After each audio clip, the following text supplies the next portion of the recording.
So I see the nervous faces in there. How many of you actually know that you guys have made a really conscious decision as to whether or not your company is small?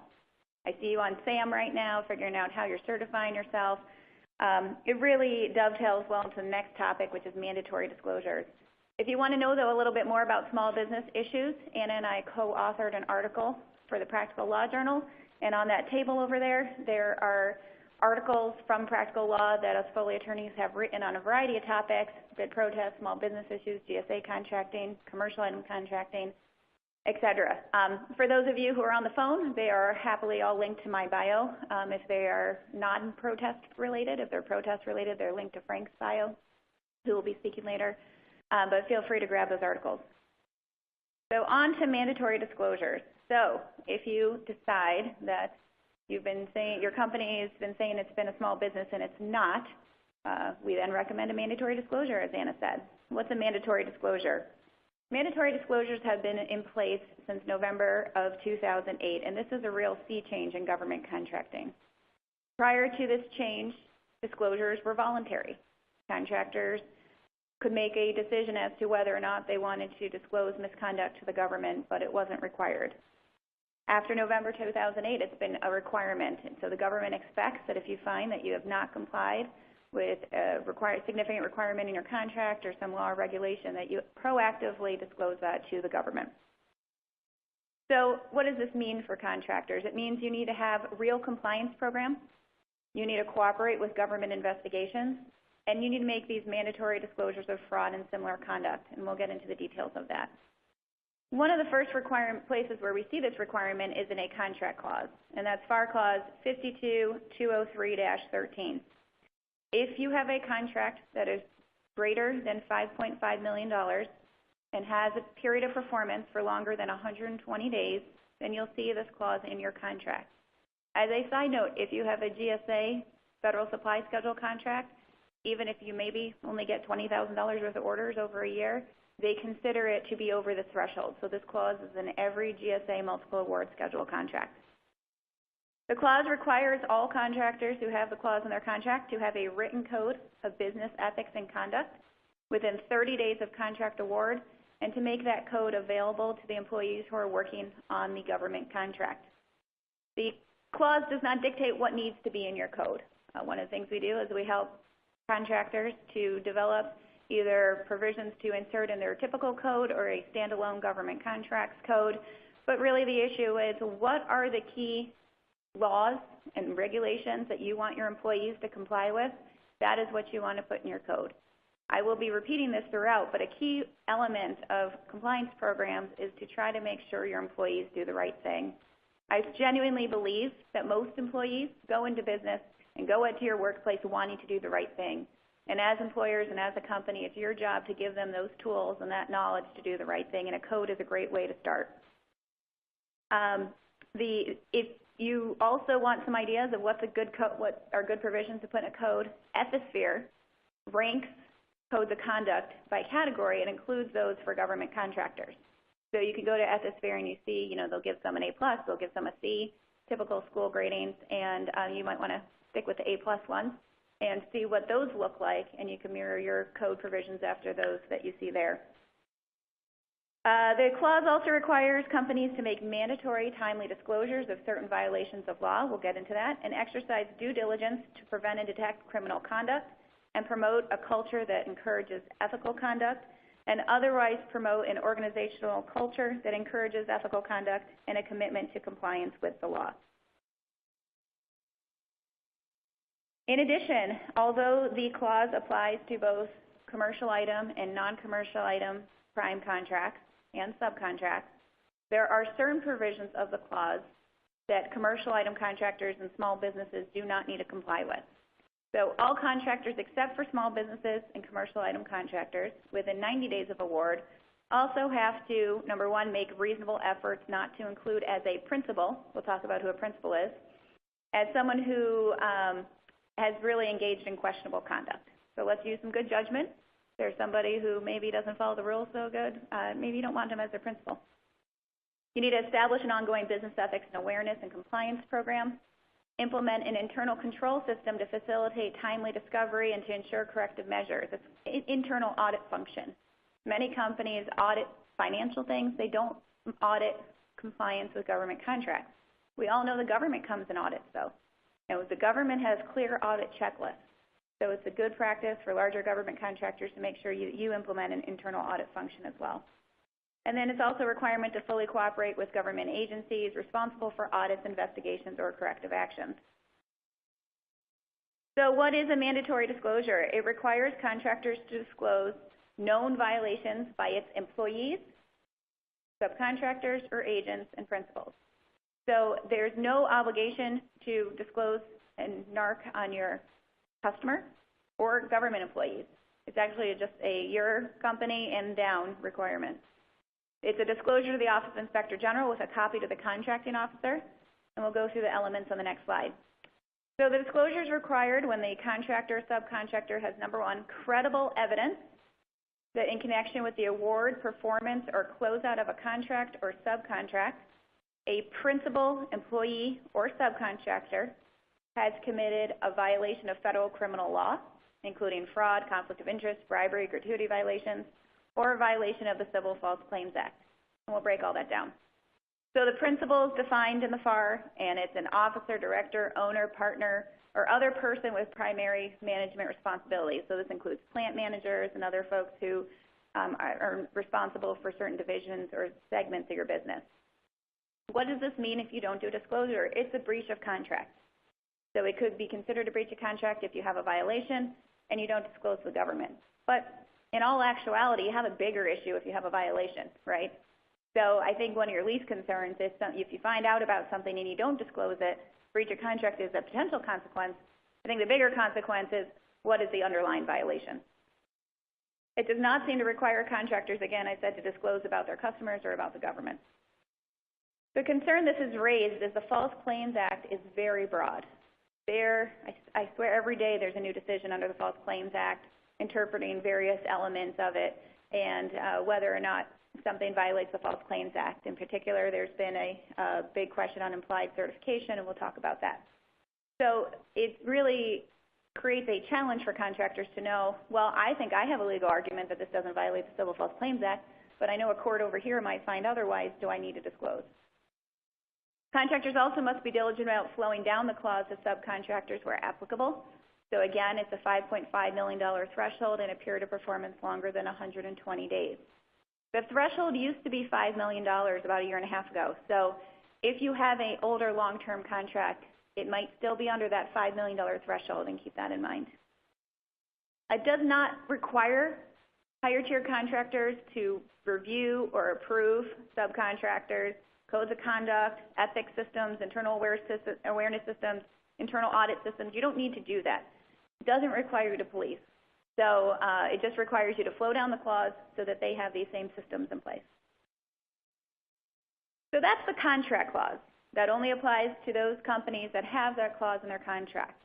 However, at the same time that they added that clause to the FAR in 2008, they also revised FAR Part 9 and the sections on suspension debarment. And there's now a cause for suspension or debarment if a contractor fails to make a mandatory disclosure. The mandatory disclosure is similar. It has the same credible evidence standard. It talks about Civil False Claims Act, the criminal violations. It also, though, includes failure to disclose the receipt of a significant overpayment. I don't quite have clients calling me often saying, wow, the government just overpaid me $1 million. I guess it might happen to some, and if it does, you need to disclose it. That disclosure obligation under all these requirements is a 3-year look back. So you have to disclose on any open contract and those that have been closed in the last 3 years. So you have an ongoing disclosure obligation, even if you go, well, you know, I figured out that we really mischarged the government here. We really did this wrong, but they've already paid it. They closed it out. We finished it last year. I'm not going to reopen it. Nope, you have to reopen it. That's a requirement. And the government can audit those contracts for up to 3 years, too. So it's still open to a government audit. Disclosure is required to go to the government, but it's not clear who the government is in the suspension debarment rules. Again, the contract clause says the disclosure goes to the Office of Inspector General for the agency or department, as well as to the contracting officer. best practice, stick with that. Once the contracting officer and Office of Inspector General receive the disclosure, they're going to forward it to and include as necessary, potentially Department of Justice. DCAA, if they have any question about the amount of restitution in there that you're proposing, they might send it to DCAA. The Agency Office of Suspension Debarment, in particular, within DOD, they must sign off before disclosure can be closed. And when the disclosing entity is a top 100 DOD contractor, there's an automatic referral to criminal investigators.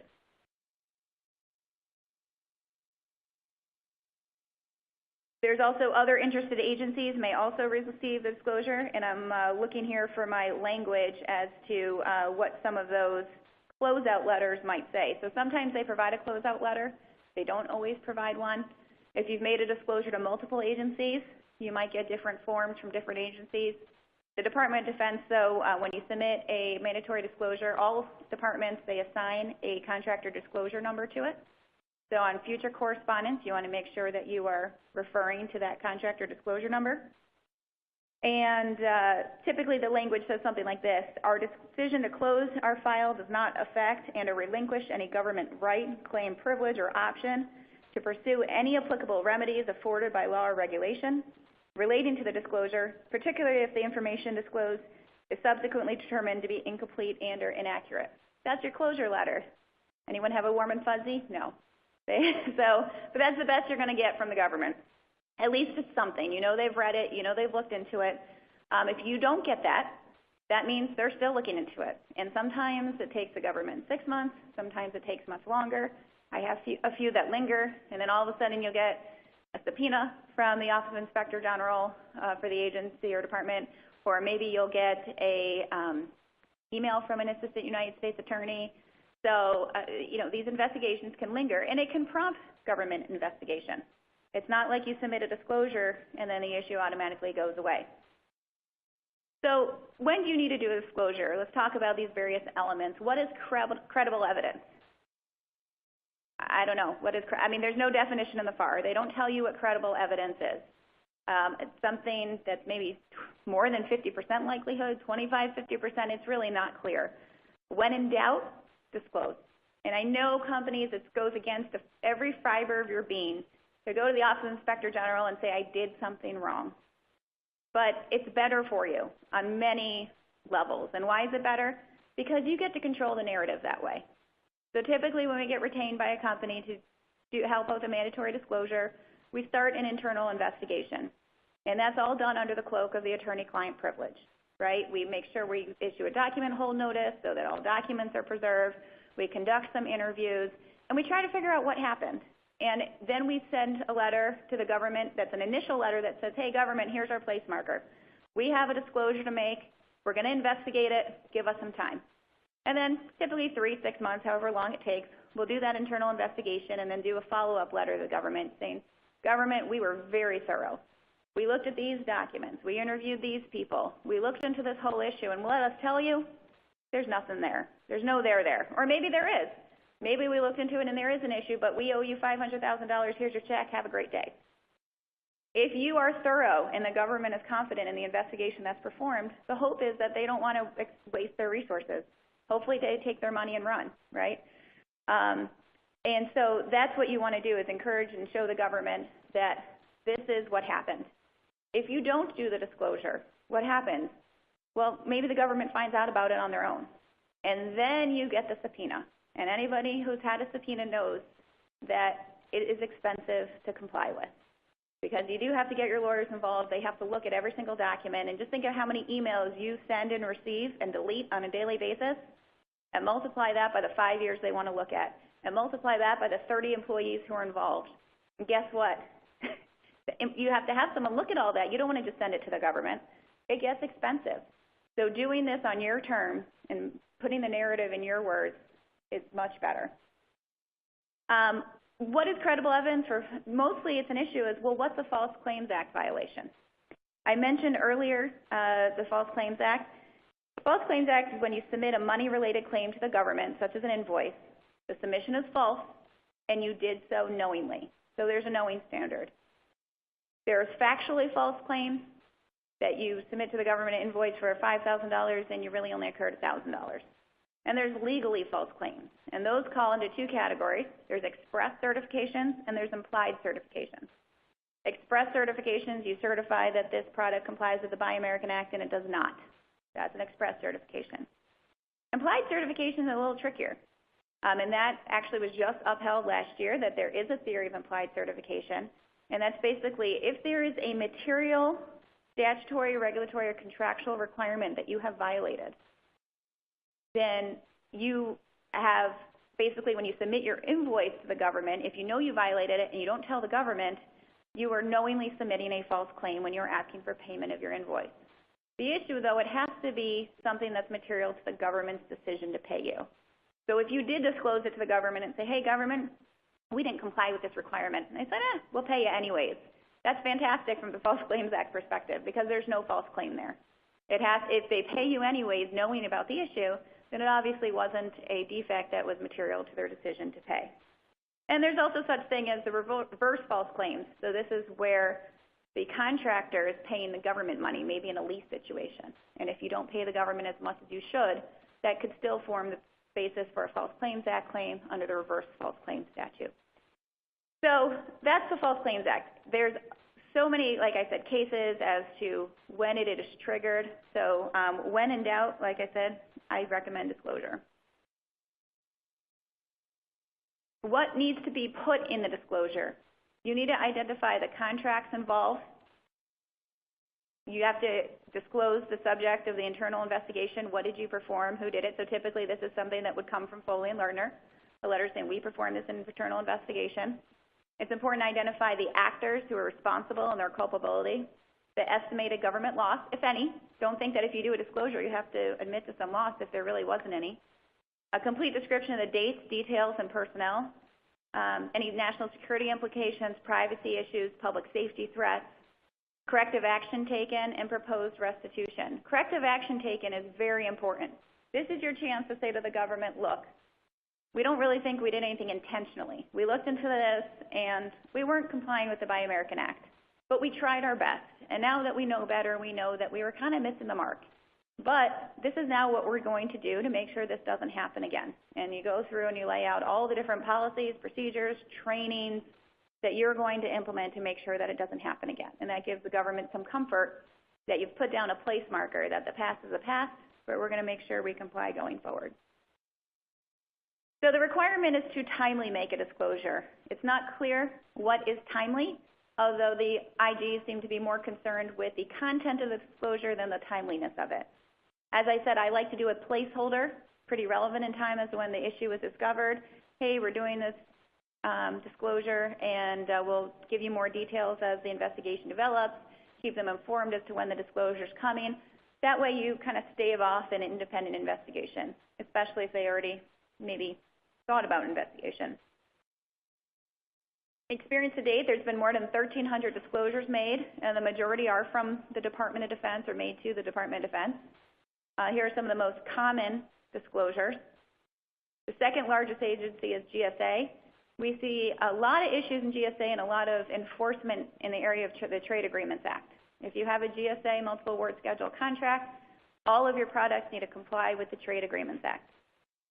And if you go to the Department of Justice press releases and search for Trade Agreements Act, you'll see an abundance of cases where companies have had to pay significant penalties in the millions of dollars for violating the Trade Agreements Act. This is a great area that's ripe for disclosure. If you're not sure if your products are compliant and you go ahead and do an internal compliance assessment and you find out something's wrong, go ahead and make the disclosure. It's going to benefit you in the long run. Anna talked a lot about misclassified business types. We said typically when a client comes to me for the first time and they tell me they're a small business, I quickly go on SAM.gov and I look at their affiliation, or if they tell me, about all the businesses that are run together, I go to SAM, I see that they're saying that they're small, and I raise a red flag, and I guess it's instant business, but that's not really the point. I don't want to help them perpetuate something that might be incorrect. So the IGs have said that, typically contractors seem more comfortable disclosing minor matters than they do the more significant ones, and even the disclosures seem to downplay significance. Like I tell my child, you do something wrong and you don't tell me about it, I don't really know that you know it's wrong and that you're not going to do it again. So I think that's why government contracts is a good area for me, because I have to unburden my soul and disclose everything is kind of my way about it. And it works well for the government. They want to know, because if you are telling them that you did something wrong and you're going to fix it, they have more confidence in you as a contractor in the future. They say that some disclosures are motivated by imminent government discovery, and there are some things that the government either knows about or is going to find out about. If your prime contractor discloses that they think you've not complied with something and they do a mandatory disclosure, obviously it behooves you to do a mandatory disclosure as well. If you've determined that you are not a small business, but you've been saying you're a small business in SAM for quite some time, you're going to change your SAM registration, and that's going to, a contracting officer who just issued a set-aside to you and now sees you're large is going to question that. There are some things that aren't really secrets, and it's better to get them out there. Some of the lingering questions about these disclosures. In September 2015, the Department of Justice issued the Yates Memo, which encourages a focus on individual culpability and not just corporate culpability and wrongdoing. And it actually requires that in order for companies to get cooperation credit with the Department of Justice, that you name names, and you have to look into individual culpability. So it's important in your disclosures that you are focusing not just on the company as a whole, but if there's some individuals who had a role in the wrongdoing, you're identifying who you spoke to and what each person's role is. We talked about the implied certification theory under the False Claims Act, and there it's really key to think about what are the material requirements. There are some that you might want to disclose to the contracting officer, but it doesn't rise to the level of a mandatory disclosure. So let's say that you needed to submit a report to the government by X date, and you missed X date. So you submit it instead a week later. Well, technically you're not compliant with the contract requirements. And you'll want to let the government know, hey, we realize we just missed that date. We're going to submit it by this date. You don't need to do a disclosure about that, but you want to tell the contracting officer. You don't want to just slip it in and say, hey, here's our report. Hopefully you don't know it's late. So there's a different level of disclosure. It doesn't fall into the mandatory disclosure category, but it's still good to let them know. There's still some concerns about the confidentiality of mandatory disclosures.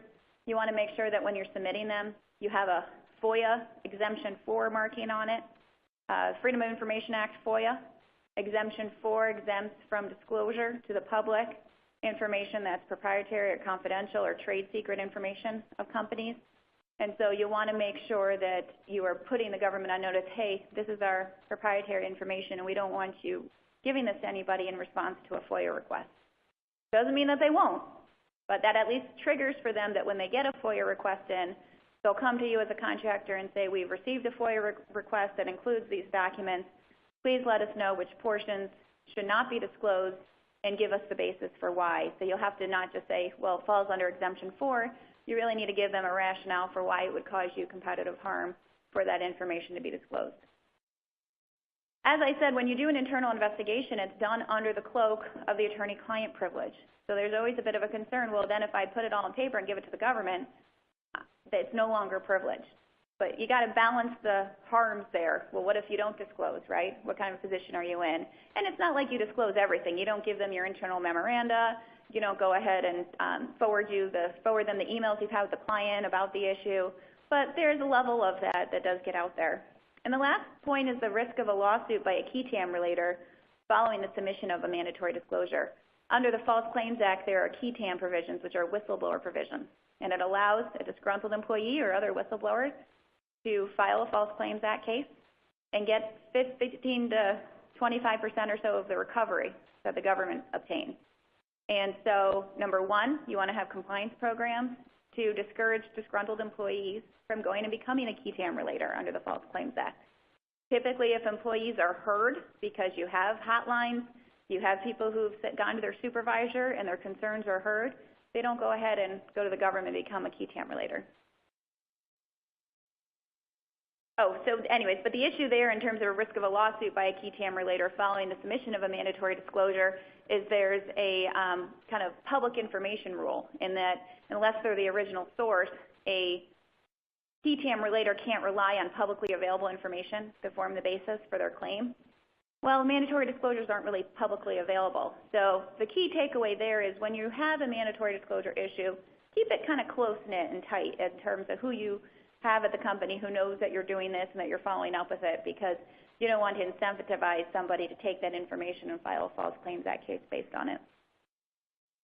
There's some new disclosure requirements now in the FAR and DFAR. This is just a list. I'm not going to go through them, but in addition to these requirements, we're now seeing individual contract clauses having some disclosure requirements for violations of the clauses. So what are the best practices? You need a compliance program tailored to your business, a compliance code, a handbook, a training program, a compliance officer, someone who has clear responsibility who can go directly to management or the board or your internal audit committee. You do not want your compliance officer to be the person you hired last week who has no authority within the organization. You want someone who has some authority and has direct reporting lines to management. And again, having an effective compliance program hopefully reduces violations. People know what they need to comply with, and if they have concerns, those are being raised. It's important that you are aware of when disclosures need to be made. Disclosures need to be detailed to be effective. They need to recount information from employees and include relevant documents. And the mandatory disclosure requirement occurs if a principal also has credible knowledge.